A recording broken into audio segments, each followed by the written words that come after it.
합니다. 그러니까 여러분들이 자기 전에 직접 음식을 먹고 자기 전에 음식을 먹고 자면 2시간 동안 소화가 안 되는 게 아니라 3시간, 4시간, 막 5시간 이렇게 걸리는 거예요.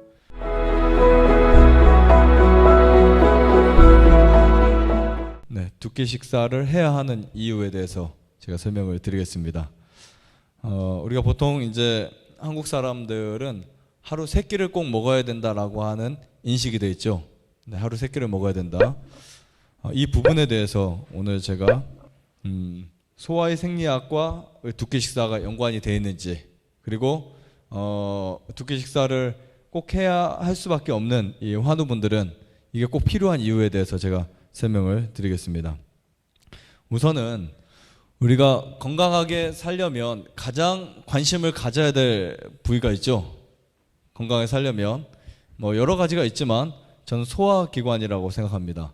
소화기관을 관리하지 못하면 행복하지 못하고 건강하지 못하고 여러 가지 문제가 생깁니다. 이 소화기관을 관리하는 방법은 크게 몇 가지가 있는데, 이 몇 가지를 보면 첫 번째는 이제 좋은 음식을 선정하는 거죠. 우리가 보통 이제 내가 내 몸을 관리하기 위해서 선택을 합니다. 어떤 음식을 선택할까? 또 어떤 종류의 음식을 내가 선택할까? 예를 들면 우리가 꼭 유기농이라든지 아니면 일반농이라든지 이런 것들 있죠. 선택하는 거거든요. 유전자인지 아닌 것인지 이런 것들. 그리고 그것이 신선도. 그래서 여러분들이 이제 건강하게 살려면 반드시 시골에 살아야 하는 이유가 뭐냐면 최대한 신선도가 좋은 그런 것을 공급받을 수 있거든요. 그 다음에 올바른 식사 방법입니다. 아무리 좋은 그 음식을 선정하더라도 식사하는 패턴이라든지 방식이라든지 배합이 잘못되면 또 문제가 될 수 있어요. 올바른 식사 방법. 그 다음에 간식. 네, 좋은 음식을 이제 섭취를 하는데 그것은 이제 뭐 하루에 4번, 5번, 6번 이렇게 횟수가 늘어난다. 그러면 이제 우리 소화기관에 문제가 생기겠죠.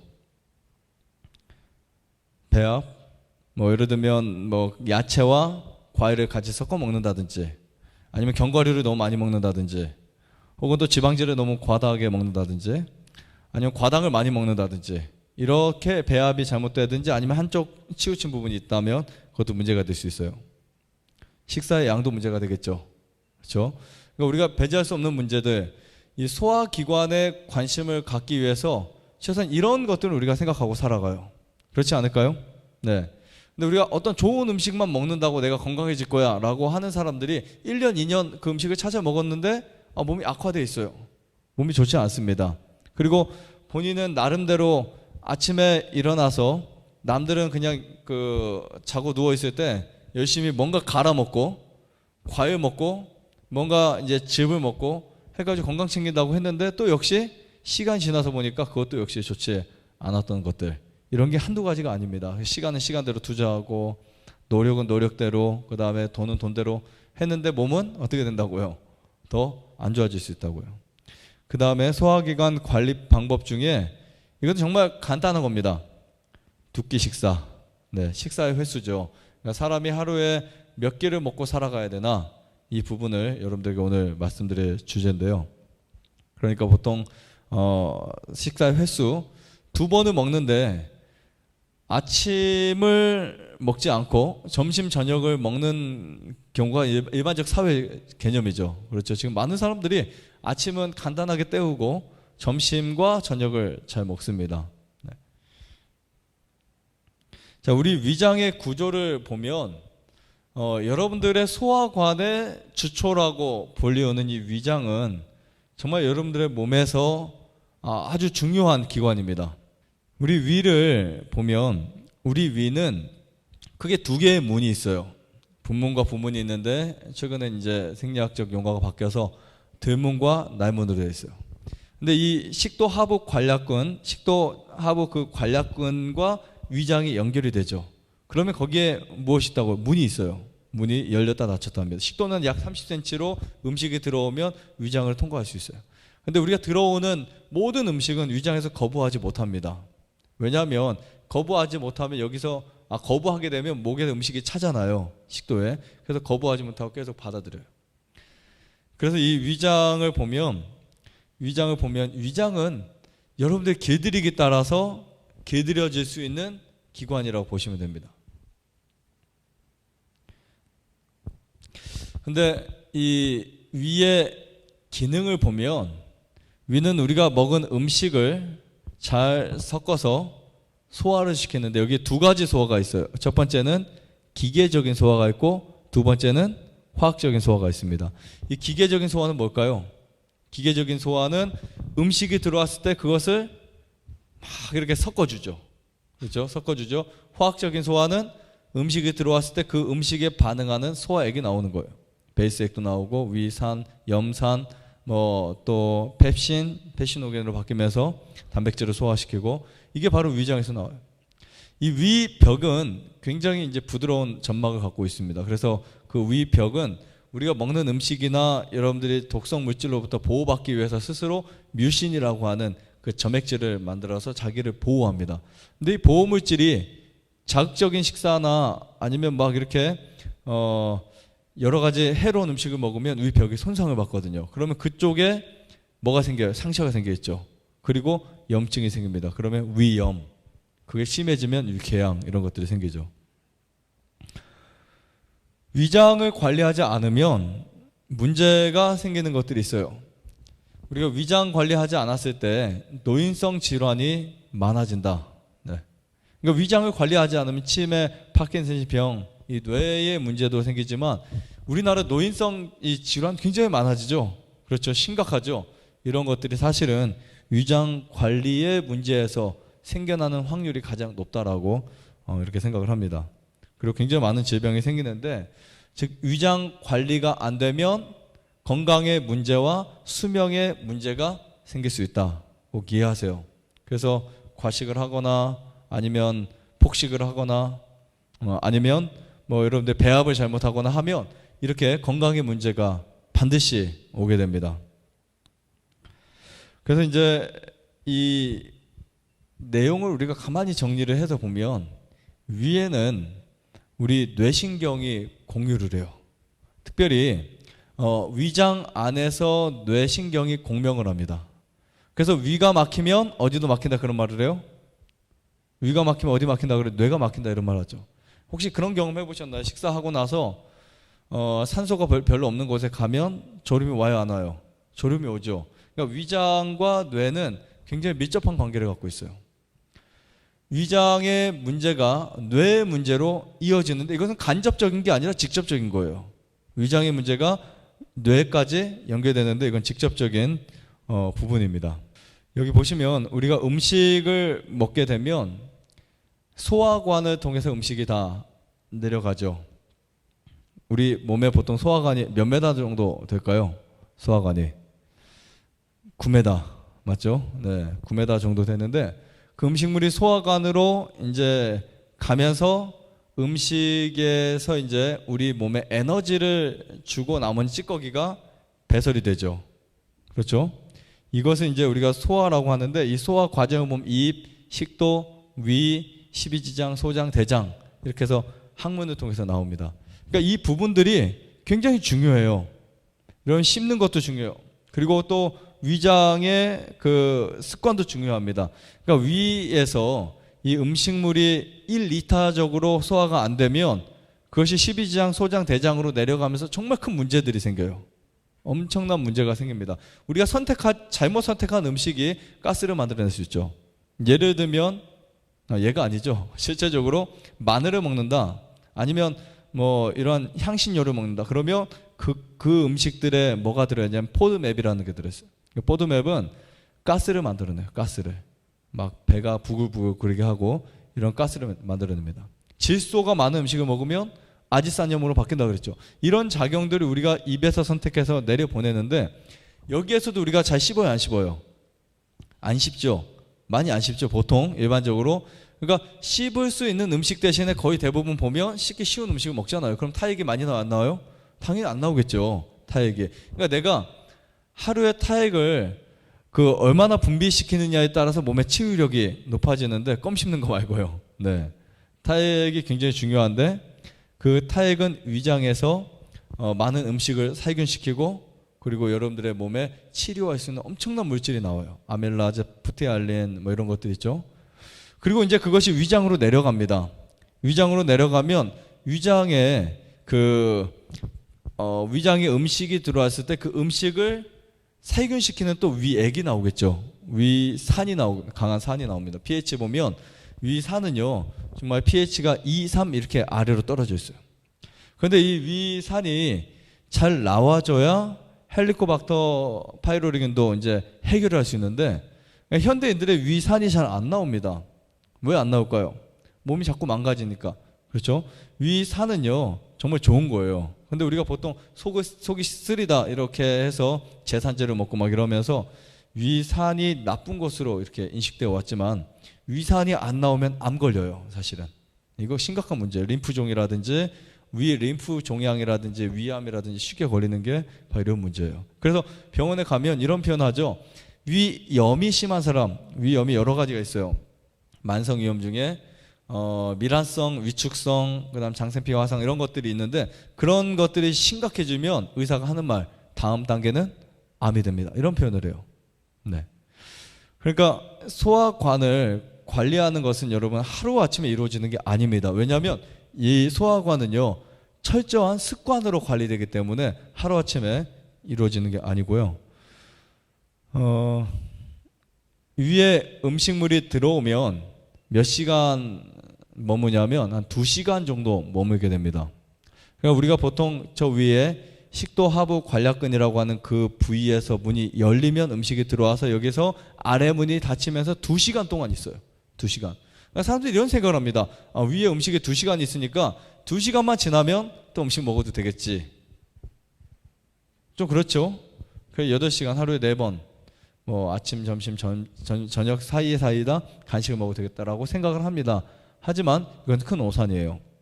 오산이고 이거 하나 말씀드릴게요. 이따도 혹시 제가 이따 말씀드릴 수 있을지 모르겠지만 우리 몸의 위장은 소화기관의 상위기관입니다. 상위기관이에요. 그래서 위장이 일을 하면 소장은 일을 안 해요. 이걸 꼭 기억하셔야 돼요. 그러니까 위장이 일을 하면 어디가 일을 안 한다고요? 소장이 일을 안 한다고요. 그러니까 위장이 일을 하는 동안 소장도 일을 하지 않고 기다립니다. 에너지가 나뉘니까. 그렇죠. 제가 어제 말씀드렸죠. 우리가 보통 아드레날린이 이제 분비가 될 때 소화하는 에너지가 스톱된다고요. 왜냐하면 근육과 심장과 그 폐로 가는 그 흥분 에너지가 막 생겨야 되니까, 긴장이 돼야 되니까. 그런데 위장에서 활동을 한다. 그럼 소장에서 일을 안 하고 기다리고 있어요. 그러니까 위장에서 1시간마다 한 번씩 계속 음식을 먹잖아요. 소장의 소화가 잘 돼요, 안 돼요? 안 되죠. 이래서 어떤 문제가 생기냐면 소화불량증 환자가 생기는 거예요. 그리고 이제 위에는 위샘에서 분비되는 이 위염이 있는데 첫 번째 베이스액이 있어요. 이 베이스액은 뭐냐면 내가 아침 7시에 먹고 점심 12시에 먹고 저녁 몇 시에 먹죠? 6시에 먹는다. 그러면 이제 그 위액이 그 시간이 되면 뭔가 나옵니다. 그래서 그 시간 지나가면 막 뭔가 배고프죠. 그렇죠? 그런 경험 해보셨어요? 한 끼를 걸을 때 아침 7시 먹고 12시에 먹어야 되는데 12시에 뭐가 안 뚫어. 그러면은 그 시간에 막 심하게 꼬르륵 소리 나고 배고프다가 어영부영 그냥 지나가면 또 그 시간 지나면 어때요? 그냥 잊혀지죠. 왜 그럴까요? 이것은 진짜 배고픈 게 아니고요. 그 시간대가 되면 우리 소화기관의 습관이 음식을 받아들일 수 있는 그 준비 세팅을 되어 있다는 거죠. 그리고 나서 이제 두 번째 위액은 상대성 위액이 나옵니다. 그러니까 내가 예를 들면 뭐 탄수화물을 먹었다, 단백질을 먹었다, 거기에 뭐 그것이 삶은 거다, 아니면 구운 거다, 아니면 생 것이다. 거기에 맞춰서 소화액이 나와요. 정말 신기합니다. 우리가 레몬 생각하면 시죠. 그렇죠. 그러면서 이제 입에서 침이 나오죠. 마찬가지예요. 위장도 우리가 음식을 먹으면 위에서 순식간에 그것을 처리할 수 있는, 그걸 처리하기 위한 액이 나옵니다. 그래서 음식의 종류와 질이, 배합법에 문제가 생긴 음식이 들어오게 되면 전혀 다른 산이 나와서 위에서 전쟁이 일어나는 거예요. 그런 경험 해보셨죠? 배합이 잘못돼서 속이 안 좋은 경험 해보셨죠? 특히 소화력이 약하면 느낄 수 있습니다. 자, 특별히 여기 펩신은 소화를 담당하는 효소예요. 펩시노겐으로 이제 다시 합성이 됩니다. 그리고 염산은 세균을 죽여요. 염산은 위산이 굉장히 강해요. 이 염산 위에 나오는 염산이 부패를 방지해서 위 환경을 굉장히 건강하게 만들어 줍니다. 보시면 우리가 잠자는 동안에 우리 몸의 신진대사라고 하죠. 여러분들의 대사 활동이 3분의 1로 저하돼요. 언제요? 잠자는 동안 수면 중에 체온도 떨어지고 활력도 떨어지고 그 다음에 뇌 기능 모든 기능들이 다 떨어집니다. 그러니까 3분의 1 정도로 저하되는 거예요. 잠자는 동안에 그때는 이제 몸이 회복이 됩니다. 수면 중 맥박도 60번 정도 이하로 떨어지고 신체는 회복기에 들어가고 중요한 것은 이때 소화기관도 뭐가 필요하다고요? 쉼이 필요하다고요. 소화기관도 쉼이 필요해요. 이런 일이 있어요. 여러분 혹시 식사를 하고 잠을 주무셔 본 적 있어요? 많죠? 식사를 하고 잠을 잔 적 많죠? 그러면 식사를 하고 잠을 자면 가끔 건강한 저도 이런 거 느낄 수 있어요. 한 3시간, 2시간 이렇게 날을 새가지고 식사를 하고 이제 잠을 또 잤다. 그러면 위장에서 다 내려갔어야 될 그 시간에 아직도 위장에 음식이 있어요. 때로는 저녁 늦게 식사를 하고 자면 다음날 아침에도 꺽 하면 뭔가 올라올 때도 있어요. 신기하죠? 위장에 2시간이면 소화돼야 되는데 단백질, 지방질 해봐야 3시간 이렇게 걸리는데 이게 남아있다고요. 이 이유가 뭘까요? 위가 일하지 않았다는 거예요. 위가 활동하지 않았다는 거예요. 그러니까 위가 무조건 2시간이 아닙니다. 그러니까 여러분들이 자기 전에 직접 음식을 먹고 자기 전에 음식을 먹고 자면 2시간 동안 소화가 안 되는 게 아니라 3시간, 4시간, 5시간 이렇게 걸리는 거예요. 천천히, 굉장히 천천히 소화가 돼요. 그렇게 소화가 돼서 이제 5시간 돼서 이제 위에서 소장으로 내려보내면 소장에서 이제 그것을 처리하기 위해서 또 밤새 힘들게 일을 하는데 그거 다 하지도 못하고 우리가 잠에서 일어나요. 그러니까 입맛이 깔깔하죠. 이해하시겠죠? 소화관이 무엇이 필요하다고요? 쉼이 필요하다고요. 자, 우리 위장과 두끼 식사는 정말 관련이 있습니다. 하루에 소화액이 몇 리터 분비된다고요? 8리터 분비돼요. 하루에. 근데 이 8리터 중에 가장 좋은 소화액이 아침에 나옵니다. 저녁에는 소화액이 저품질, 질이 좋지 않아요. 네. 질이 굉장히 떨어져요. 그리고 소화액의 질이라든지 농도라든지 굉장히 떨어집니다. 우리가 간식을 하게 되면 소장액도 자꾸 묽어지거든요. 그러니까 이제 간식을 하지 않았을 때 식사를 하면 소장이나 소화액이 아주 좋은 농도로 소화를 시키는데 자주 먹으면 소화액이 묽어지면서 이제 문제가 생깁니다. 이런 과정들이 반복이 되면 결국 소화관에 문제가 그때부터 생기는 거죠. 위장이 가장 지치는 시간대가 있어요. 위장이 6시, 7시, 특히 한 8시 정도가 되면 위가 아주 지칩니다. 일반적인 거예요. 일반적인 거. 그러니까 위장이 한 7시 이후로 오후가 되면 지쳐 있어요. 그러니까 여러분 위장은요. 소화만 다 시키고 많은 그런 에너지가 아니고 스트레스 받아도 힘들고 그렇죠. 여러분들이 신경 써도 힘들어요. 위장이. 그러니까 위장을 관리하실 때 여러분들이 어떤 시간에 위장을 잘 활용을 하고 어떤 시간 쉬게 해줘야 되겠다 이런 생각을 꼭 하세요. 위장이 가장 지쳐있는 시간 오후 때, 저녁 때. 근데 사람들은 그런 생각을 잘 안 하죠. 전혀 신경 안 씁니다. 위액 분비가 잘 안 되는 시간도 있어요. 특히 8시, 9시, 10시 저녁이요. 이 시간이 되면 위액이 거의 나오지 않습니다. 특별히 위산 분비는 거의 되지 않겠죠. 거의 안 나와요. 그때 음식을 먹는 음식들이 어떻게 된다고요? 썩는다. 그러니까 가장 말씀드리기 쉬운 부분이고요. 위장이 일을 마쳐야 장이 일합니다. 이 부분 여러분 꼭 집중하세요. 그러니까 위장이 일을 멈춰야 장이 일을 하는데 그때 열이 만들어져요. 인체 체온은 장하고 관련되어 있어요. 그래서 우리가 몸에 체온을 올리고 싶다면 장 관리를 잘 하셔야 돼요. 우리 몸에는 여러 개의 보일러가 있는데 그 보일러 중에서 가장 대형 보일러가 장에 있습니다.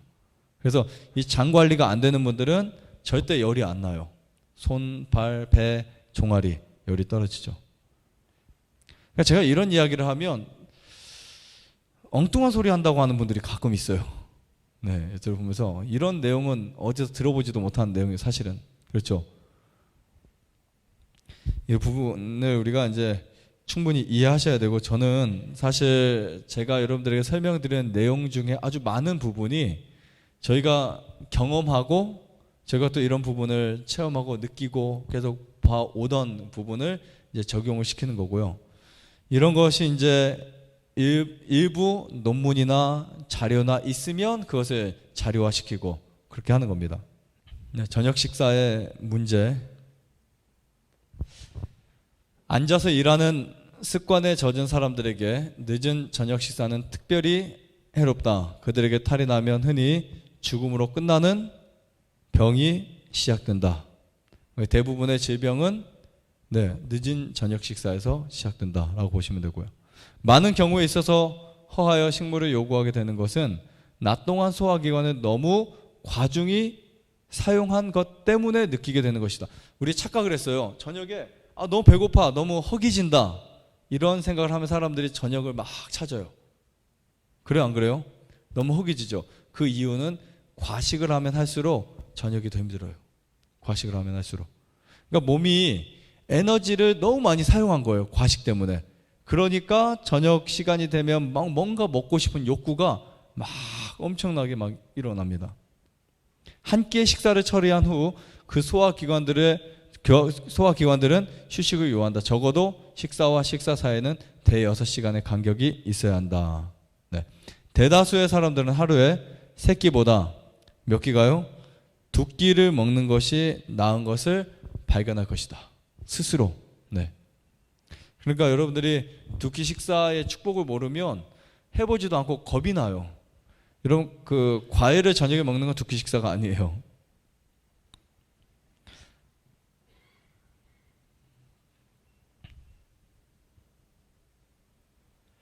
자, 여기 보시면 많은 사람들에게 있어서 연약하고 피곤한 위장은 피곤하다고 불평할지 모르나 쓸데없는 일이다. 더욱 많은 음식을 위장에다 억지로 떠맡긴다.